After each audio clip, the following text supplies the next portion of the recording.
And no one thought it was possible to connect more than 30,000 of these with today's technology. From public reports, Elon, as he so often does, focused deeply on this, thought about it from first principles, how long it should take, the way it should be done. And he came up with a very, very different way of designing a data center. And he was able to make over 100,000 GPUs coherent. No one thought it was possible. Hmm.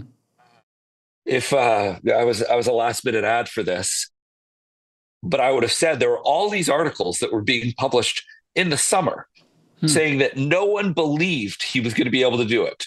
It was hype. It was, ridiculousness. And that was coming. The reason the reporters felt comfortable writing those silly stories is because engineers at Meta and Google and other firms were saying, we can't do it. There's no way he can do it. Hmm. He did it. And I think the world really only believed it when, Jensen did that podcast, I think with, wasn't it with Gerstner? It might have been with Gertrude. Yeah, I think it was with Gerstner, and said what Elon did was superhuman. No one else could have done it.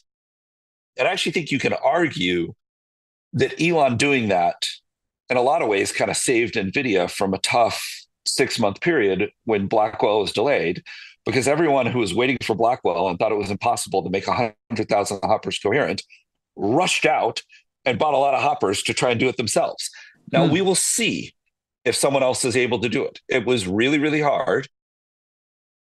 No one else thought it was possible. And as a result of that, Grok 3 is in trading now on this giant Colossus supercomputer, the biggest in the world, 100,000 in GPUs. Memphis.